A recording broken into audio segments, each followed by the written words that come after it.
the fall, oh God, the fall of man.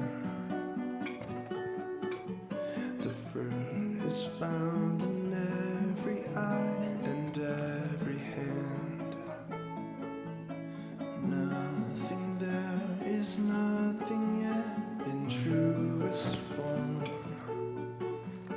We walk like ghosts upon the earth, the ground it groans.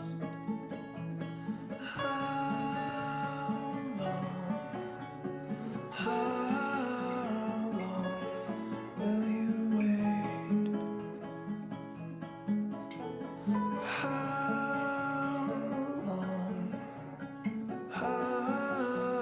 long till you save us all?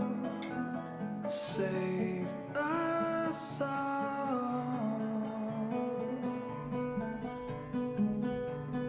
Turn your face to me. Turn your face to me. Turn your face to me. Turn your face to me.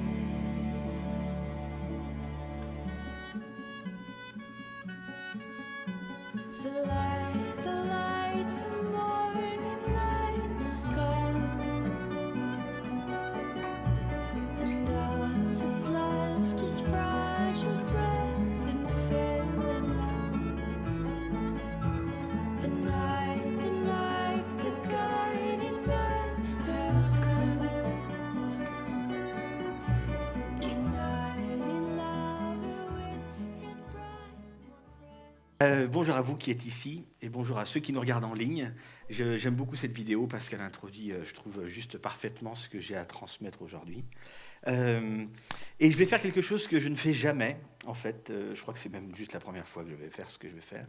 En fait, je souhaite dédicacer ce message et cette série de messages, en fait, à des personnes pour qui j'ai beaucoup d'affection, des personnes que j'aime beaucoup. Et en fait, elles sont très nombreuses. Et premièrement, en fait, j'ai envie de dédicacer cette série de messages à tous mes amis qui sont dans les forces de l'ordre et qui voient trop souvent des horreurs, à tous ces militaires qui vont dans des endroits affreux, à tous ces pompiers, à toutes ces infirmières, à tous ces aides-soignantes, à tous ces médecins aussi qui voient des choses terribles, à toutes ces personnes qui ont vécu des horreurs, des personnes qui ont vu leurs parents ou leurs enfants se faire égorger, ces personnes qui ont vécu des horreurs de maladies. J'ai envie de dédicacer cette série de messages à tous ceux qui vivent des choses pas toujours très heureuses.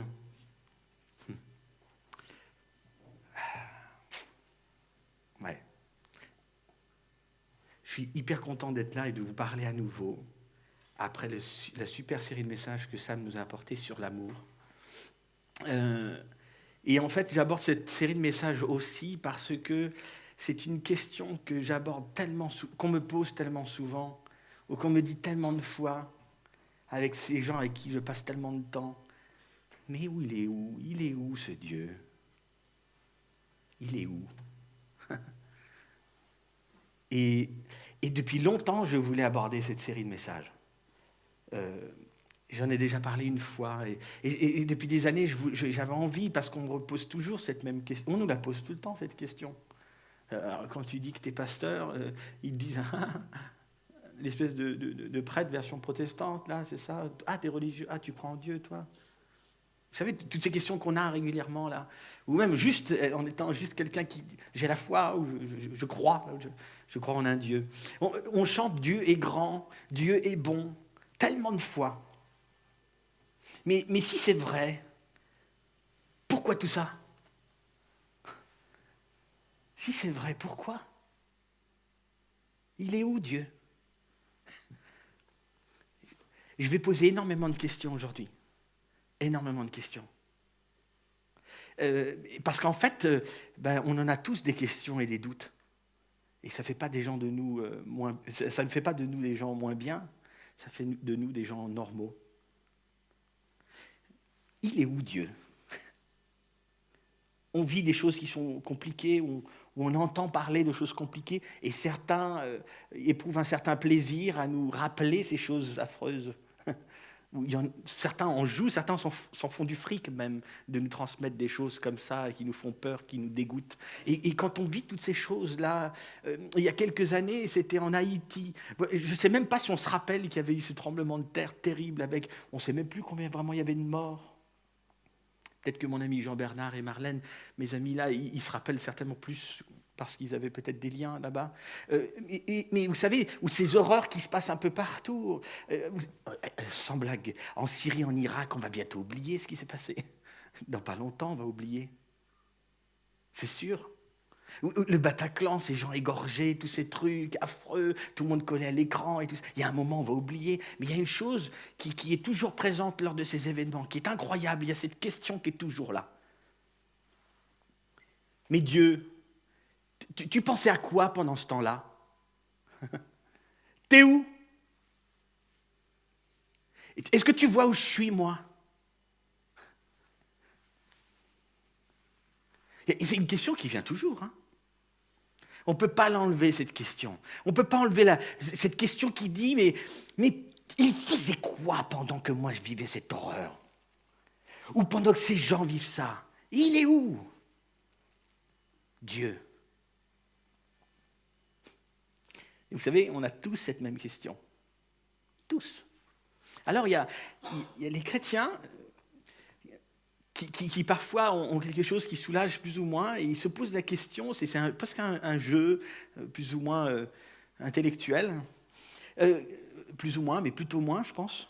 Et la question face aux événements, c'est Dieu l'a-t-il permis ou Dieu l'a-t-il provoqué? Vous savez? Il l'a provoqué ou il l'a permis, Dieu? Hein? Parce qu'en fait, c'est vrai que quand j'apprends qu'il a permis ce cancer que j'ai pu avoir, par exemple, je me sens vachement mieux. C'est génial de savoir ça. C'est une bonne réponse. Allez parler à ceux qui sont morts d'un cancer ou ceux qui ont perdu quelqu'un comme ça. Tu sais, c'est terrible. On ne va pas forcément beaucoup rire aujourd'hui. En fait, ça va être un peu frustrant comme message. Je suis extrêmement désolé parce que je ne vais pas donner des réponses extrêmement satisfaisantes aujourd'hui. Vous êtes obligés de venir la semaine prochaine ou de voir en ligne. Je vous préviens déjà, la chute va être dure, ok? Pardonnez-moi. Mais je n'avais pas le choix. Vous savez, cette question, en fait, de où est Dieu, elle est hyper normale. Hyper normale. Et c'est vraiment normal qu'on la pose. Et cette question-là, je l'ai écrite là, et c'est pour ça que je retourne dans mes notes, parce qu'en fait, je trouve ça fou. On se demande, en fait, mais qu'est-ce qui se passe? Dieu punit-il les gens? Est-ce qu'il me punit? Ou, pire encore, il punit quelqu'un et j'étais un peu trop près, du coup je subis aussi des conséquences. Vous savez, je suis un petit peu trop près, ça se trouve je morfle à cause de lui ou d'elle. C'est peut-être ça le problème. Autre chose, les personnes, énormément d'amis à moi, qui ne sont pas croyants, qui sont athées, agnostiques, tout ce que vous voulez comme appellation. Globalement, Dieu et Jésus-Christ, on fout ça de côté. Et en fait, ils vont me dire, mais tu vois, quand tout ça arrive, tu le sais bien quand ça arrive, ça. S'il y avait Dieu, mais il ferait quelque chose, mon grand.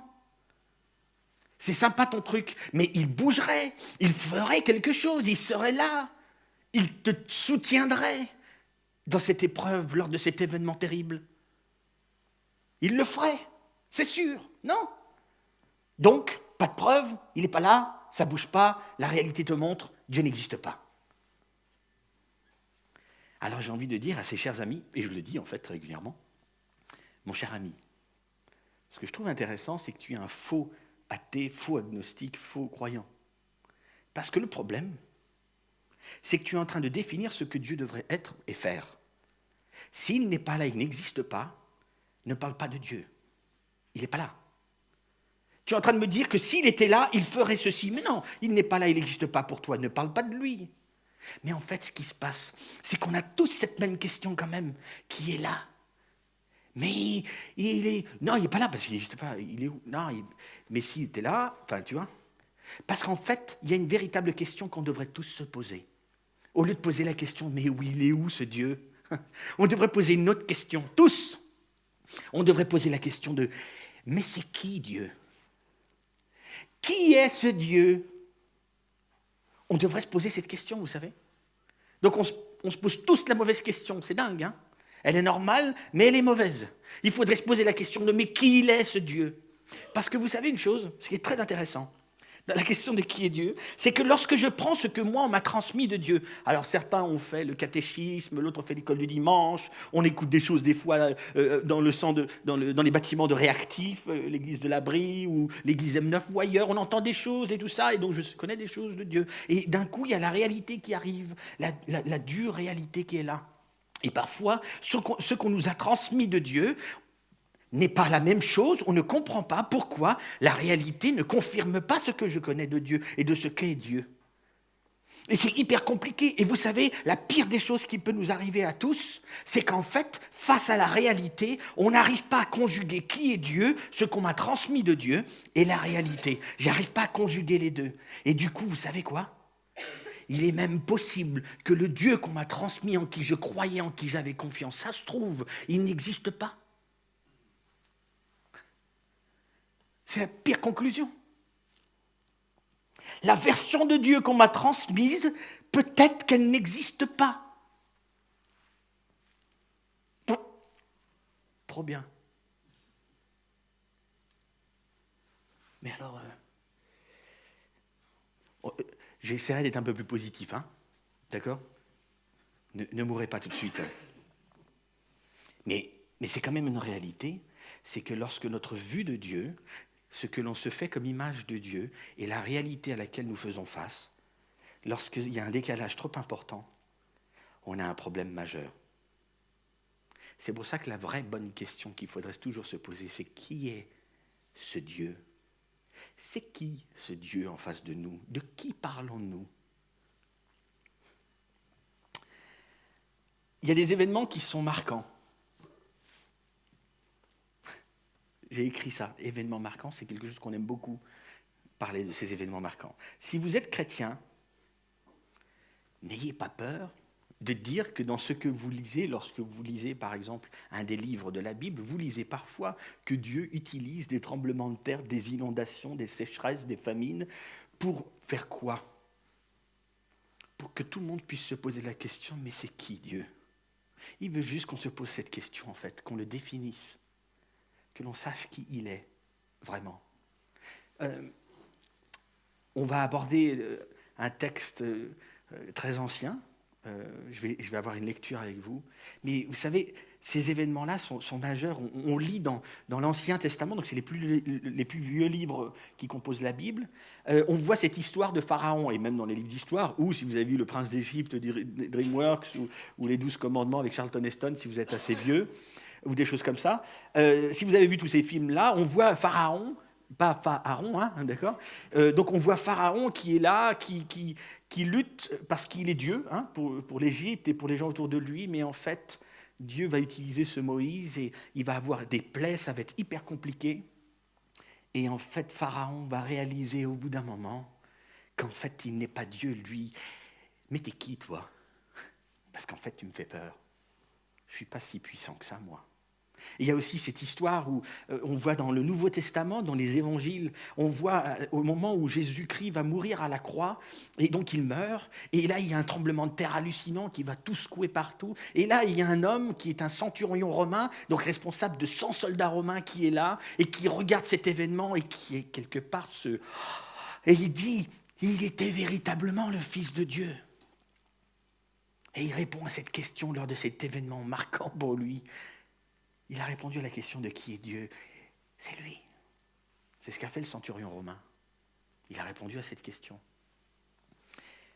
Et donc on va voir une chose. Le premier livre, dans les premiers chapitres du premier livre qui fait partie des 66 livres composant la Bible, dans le livre de la Genèse, on va voir que Dieu mentionne tout ça.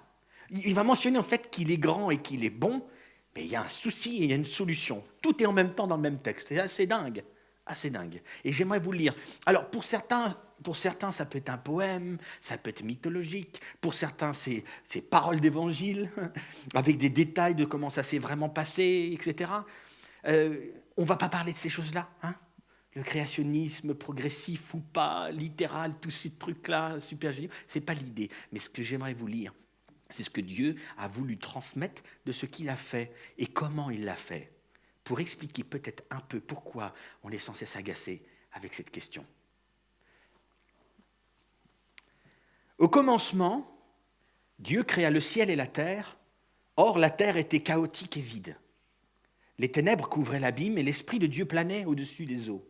Et Dieu dit alors, « Que la lumière soit, et la lumière fut. » Dieu vit que la lumière était bonne, et il sépara la lumière des ténèbres. Puis Dieu dit, « Que les eaux de dessous du ciel se rassemblent en un seul endroit pour que la terre ferme paraisse. » Et ce fut ainsi. Dieu appela terre, la terre ferme et mer, l'amas des eaux. Dieu vit que c'était bon. On saute le texte à chaque fois. La terre fit germer de la verdure, chaque espèce d'herbe portant sa semence et chaque espèce d'arbre produisant du fruit portant chacun sa semence. Dieu vit que c'était bon. Alors Dieu créa chaque espèce de grands animaux marins et chaque espèce d'êtres vivants qui se meuvent et foisonnent dans les eaux et chaque espèce d'oiseaux ailés. Dieu vit que c'était bon. Dieu fit chaque espèce d'animaux sauvages, il fit chaque espèce de bestiaux, chaque espèce de reptiles que j'aime trop, et d'insectes. C'était pas dans le texte, vous avez vu. Dieu vit que c'était bon. Dieu considéra tout ce qu'il avait créé, c'était très bon. Il y eut un soir, il y eut un matin, ce fut le 6e jour. En fait, pourquoi j'ai voulu lire ce texte ? Tout était bon. C'était très bon, dit le texte. Dieu considéra tout ce qu'il avait créé. C'était très bon. Yes, c'est ce que j'aimerais vivre aujourd'hui. On aimerait tous ne dire que ça. Tout est bon. Hein ? Eh ben non. On n'y arrive pas. Alors une autre question. Mais qu'est-ce qui s'est passé ? Mais qu'est-ce qui s'est passé ? Il est où le bug ? C'était très bon. J'ai l'impression que ça l'est moins. Les tremblements de terre, les inondations, les tsunamis. Il y a eu les inondations en Charente il y a quelques années, c'était l'horreur. Vous vous rappelez ? On a presque pensé que tout l'ouest de la Vendée, tout ça, tout allait mourir. Aujourd'hui, je veux dire, l'inondation de la vallée du Morin, le zouave qui disparaît dans la Seine, c'est terrible.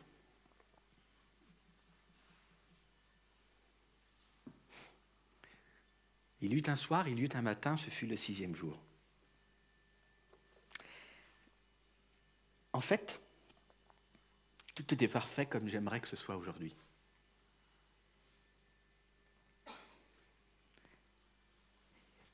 Mais ça vient d'où le bug ? Il vient d'où ce mal ? Il vient d'où ce mal ? C'est comme la rouille. On ne la voit pas et d'un coup elle apparaît et elle bouffe le métal. C'est un truc de malade.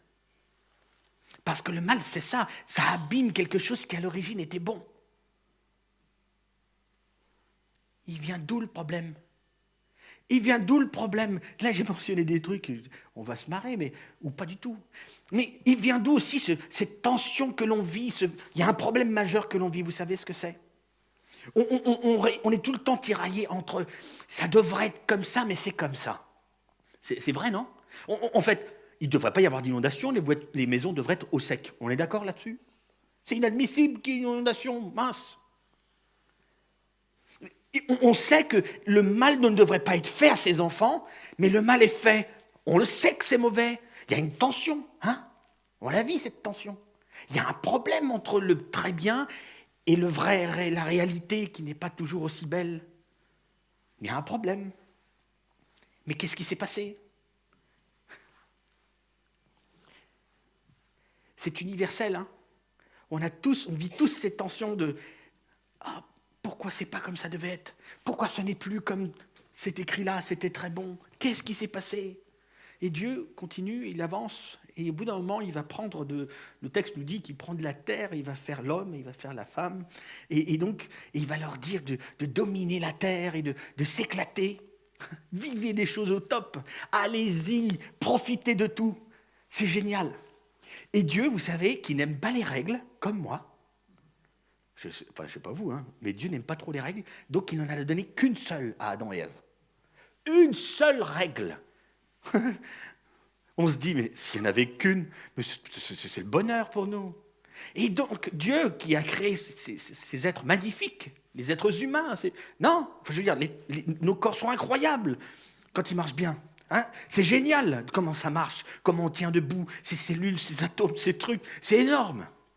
Il a créé ça et il leur dit, profitez de tout.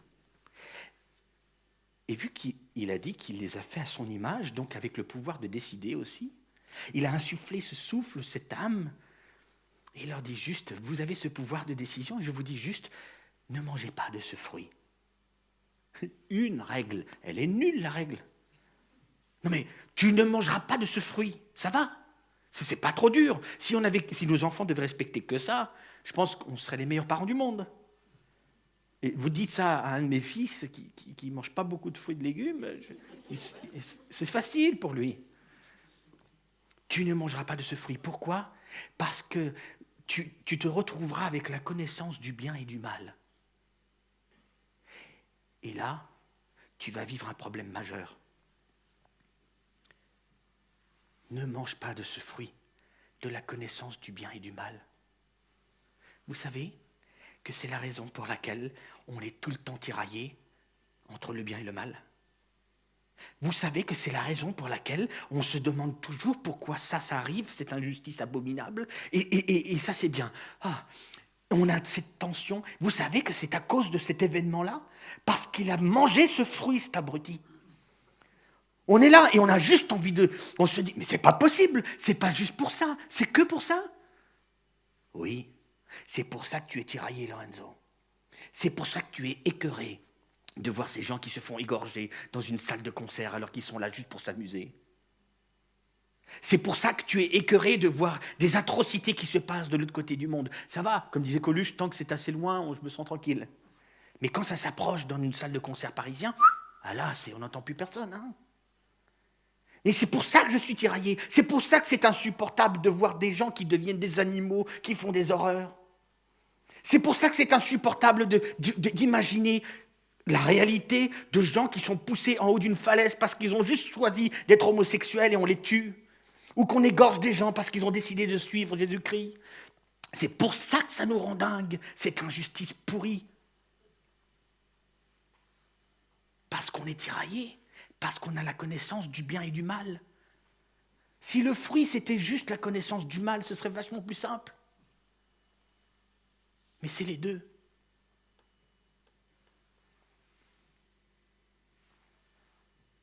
Et Adam a mangé. Et Ève. Oh là là. On enchaîne. Vous avez mangé. Alors Dieu, une petite pause, un instant. Reste là. Merci. Pardon. Tu m'en veux pas trop? C'est la tension que tu vis avec moi?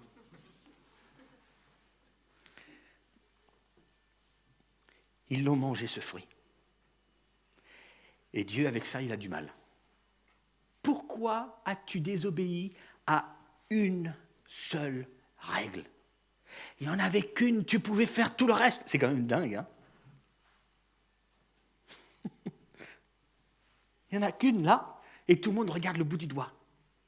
Mais tu peux faire tout le reste. Alors Dieu dit, tu es puni. Voici ce qu'il va dire. Dieu dit à la femme, je suis désolé mesdames, mais c'est écrit, je rendrai tes grossesses très pénibles, et tu mettras tes enfants au monde dans la souffrance. Confirmé? Ton désir se portera vers ton mari, mais lui te dominera. Pause. Vous savez que c'est à cause de ça que tous ces problèmes de mariage existent? Le bonhomme qui devrait décider, prendre des décisions, mais il a un peu de mal, il est un peu mou du genou. Hein? Et donc, la femme, qu'est-ce qu'elle fait? Elle prend la place, parce que toi, t'es mou du genou. Alors que c'est pas ça, normalement. On devrait marcher ensemble. On devrait prendre des décisions, bonhomme. Et toi, mais toi, tu dois le suivre, tu dois être avec lui, tu le soutiens et tu l'aides à prendre les bonnes décisions. Mais ça ne devrait pas être Tout ne devrait pas être inverse. C'est pour ça qu'il y a les conseillers conjugaux. Parce que c'est le bazar depuis ce jour-là.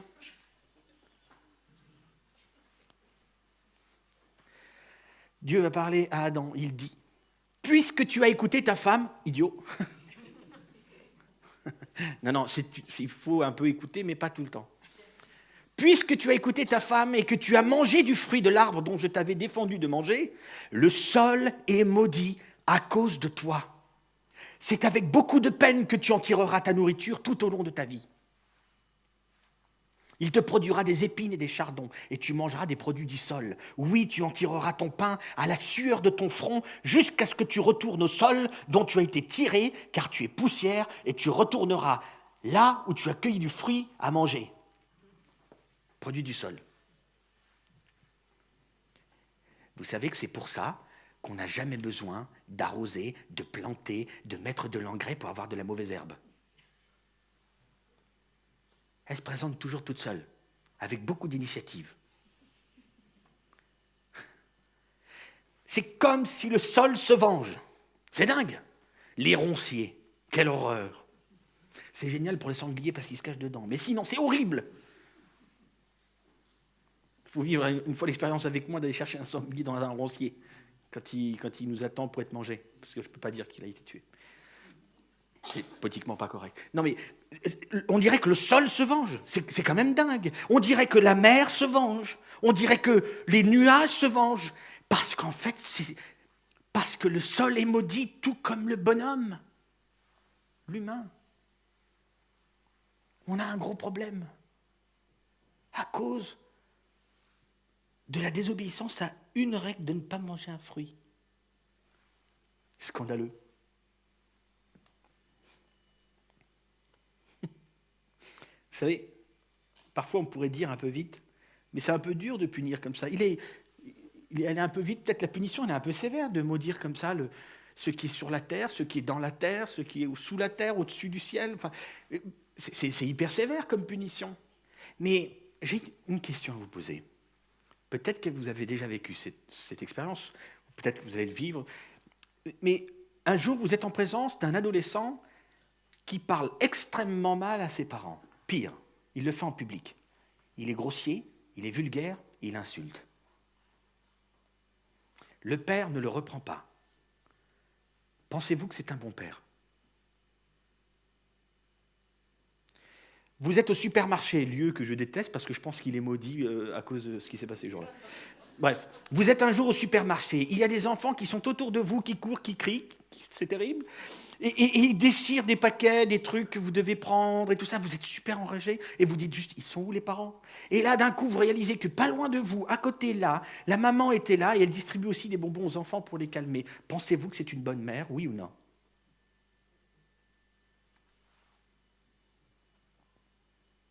Je ne parle pas qu'il y a peut-être des circonstances et tout, ok? Qu'est-ce qu'on pense, nous? Dieu a fait pareil. Tu es puni. Tu vis les conséquences d'avoir désobéi. C'est ça qui se passe. On vit tous les conséquences d'un acte qu'un bonhomme a fait. Ouais, mais est-ce que moi j'en fais pas aussi? C'est ça qui se passe. Et nous sommes dans ce tiraillement. Et quelque part, la question qu'on devrait se poser, mais alors attends, mais c'est qui ce Dieu? Qui est ce Dieu? Vous savez, trop souvent, quand on est chrétien, on a tendance à parler que de cette punition. Et du coup, il faut être contraint, il faut être petit, il faut être écrasé. Mais Dieu, c'est ce qui est fou, c'est que dans tout ce premier chapitre de la Bible, ça mentionne que tout était bon, qu'il y a eu un bug et qu'il y a aussi une solution. Dieu, en fait, non seulement a jugé, a puni, mais en même temps, il a dit, mais j'en reste pas là, tu n'es pas juste puni. Je te tends la main. Je suis là pour renouer avec toi. Si tu vis ça, la punition, elle court, c'est comme ça. Mais tu peux t'en sortir. Non pas que tout... attends, ce qui est incroyable, c'est que autant la Bible et nous, ce qu'on transmet ici, on n'est pas là pour charmer les gens. On n'est pas dans la séduction, hein. On n'est pas très triomphaliste. Parce qu'en fait, on n'est pas en train de dire non plus que si tu crois en Dieu, c'est bon, tout est rose, tout est bon, nickel, t'as plus mal, t'as de l'argent, tout. Enfin, non, c'est mort, c'est du mensonge, ça. La réalité, c'est que Dieu nous dit qu'au travers de tout ce que tu vis, je peux être présent. Je peux être là avec toi. Malgré ce qui se passe. Malgré ces horreurs que tu peux vivre ou entendre. Je suis quand même là et je te tends la main. Et en fait, là aujourd'hui, mon message, quelque part, il faut le voir un peu comme lorsque l'on va voir un médecin et qu'un jour il nous annonce qu'on a une maladie grave. Je ne sais pas si ça vous est déjà arrivé, une fois ça m'est arrivé. Il se trouve qu'il s'était planté, mais pendant 15 jours, on a vécu le cauchemar, on a préparé mes funérailles. On attendait le premier enfant, je crois. C'était super sympa. Parler à ma femme, génial. Mais vous savez, c'est un peu comme ce qu'on vient de vivre là. On va voir un médecin et il nous dit « T'as une maladie grave. T'as un cancer. » Vous savez la première question qu'on se pose? La première question que tout le monde se pose? Est-ce qu'il y a un remède? Qu'est-ce qu'on peut faire? Est-ce que je peux faire quelque chose? Est-ce que quelqu'un peut agir? Oui? Non? C'est la première question qu'on se pose tous. Et je suis désolé de vous le dire, mais c'est dimanche prochain que j'en parle. Et je vais devoir vous laisser là-dessus. Et c'est horrible. Et je le sais. J'en ai même pleuré avant de prêcher. Parce que je me suis dit, c'est hyper dur de laisser ça comme ça. C'est moche. Mais je suis obligé. Alors j'aimerais prier pour finir ce moment. Et je vais essayer d'être réconfortant dans ce que je vais dire à Dieu avec vous.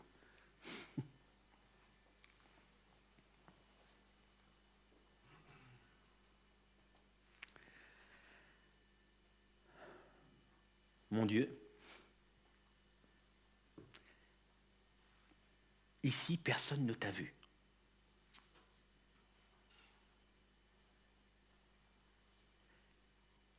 Où es-tu?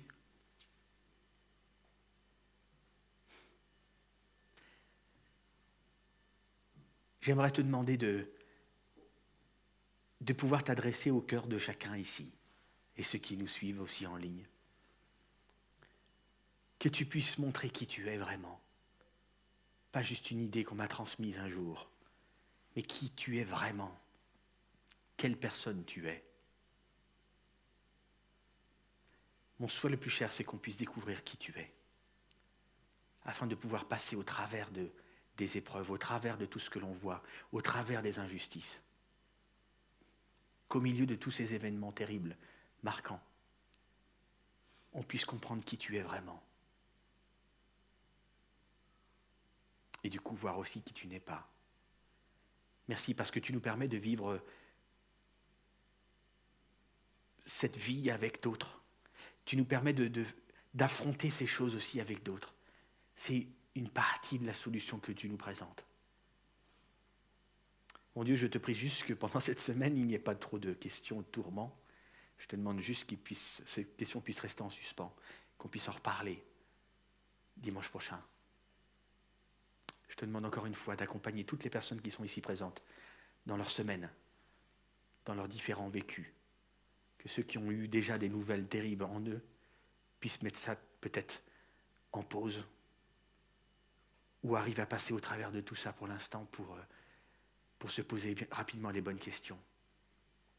Je te demande encore une fois d'encourager toutes les personnes ici présentes et ceux qui nous suivent. Et c'est au nom de Jésus-Christ que je te prie. Amen. Je vous laisse juste une question à l'écran, pendant que les musiciens montent sur scène. C'est une question qui devrait courir pendant au moins une semaine. Qui est ce Dieu qui est en face de nous ?